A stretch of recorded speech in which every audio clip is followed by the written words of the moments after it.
Coba lihat teks Ibnu Taimiyah tadi. Bid'ah itu yang menyalahi kitab dan sunnah, ijma', qiyas, berkaitan dengan dua hal, akidah dan ibadah. Berarti muamalah enggak, tradisi enggak. Tradisi baju enggak masuk. Tradisi mudik enggak masuk. Muamalah enggak masuk. Gitu. Nah, maka definisikan dulu hadis man tasyabbaha biqaumin. Siapa yang menyerupai satu kaum, maka bagian dari mereka itu sudah disyarah oleh imam kita.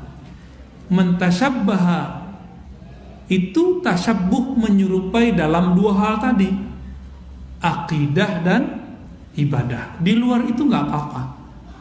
Ini contoh, yang pakai baju koko itu siapa sih? Cina. Agamanya apa? Apakah kalau saya pakai baju koko saya menjadi pengikut Taoism, Konghucu, Lao Tzu apa itu ya? Apakah saya ikut mereka? Enggak. Maka karena tasabuhnya itu bagian mana? Bukan bagian akidah, bukan bagian ibadah. Bagian apa? Bagian berpakaian. Emang Nabi pakai gamis? Belum tentu juga. Tunggu dulu, gamisnya warna apa kan nggak ketahuan. Ya, ternyata Nabi itu di hadis Imam Bukhari, Muslim suka memakai gamis Rumi. Apa arti Rumi? Dari Romawi. Apakah Nabi mengikuti orang Nasrani? Orang Nasrani itu selalu pakai jubah itu di gereja-gereja mereka pakai. Apakah ketika Nabi sama bajunya mereka disebut tasyabbuh? Tidak. Hati-hati masalah tahun baru. Kita udah berkali-kali juga sebutkan itu. Tahun baru itu persoalan akidah, ibadah atau apa? Ya, jujur aja nih, ini antum tahu apa? Merayakan tahun baru itu masuk ke mana? Akidah, ibadah atau bukan sama sekali? Coba cek dulu. Ada nggak ritual dalam main kembang api? Nggak ada. Yang ada apa? Mubazir. Ada ritual apa lagi? Ada ibadah khusus nggak dalam? Ada akidah khusus nggak dalam tahun baru? Nggak ada.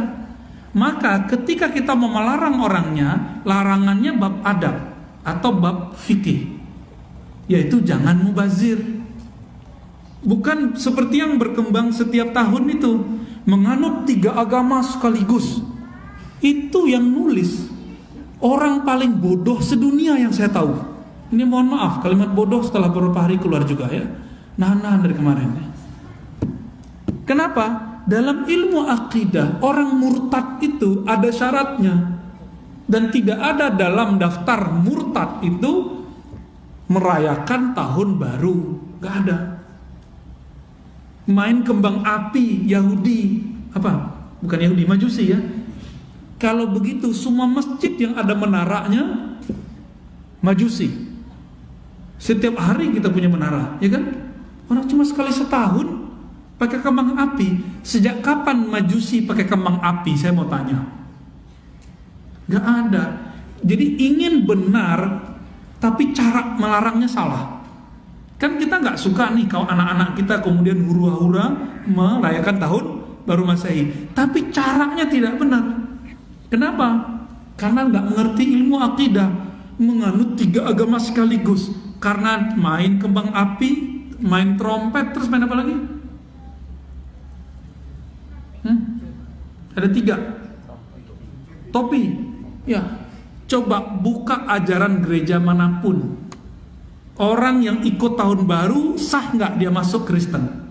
Coba buka, kita buka sekarang. Kalau antum ketemu kita bayar. 1 M saya bayar. Nggak ada. Terus kenapa itu dari saya masih remaja itu masih berkembang terus? Betapa dosanya banyak sekali. Dan anehnya ustadz-ustadz awam ketika khutbah akhir-akhir Desember itu menggunakan tulisan-tulisan hoax itu. Dikhutbahkan tanpa disadari si ustadz telah mengkafirkan semua orang yang merayakan tahun baru. Nyebut 3 agama. Nah ini contoh. Ini contoh ingin benar tapi caranya salah. Jadi nanti kalau mau melarang anak-anak kita merayakan tahun baru, Babnya bab apa? Jangan mubazir, apalagi jangan hura-hura, jangan ikhtilat, itu babnya. Jangan lebih dari itu. Ini bab fikih atau bab muamalat, bukan bab akidah. Ini contoh ya. Ini contoh bang, jangan salah di situ.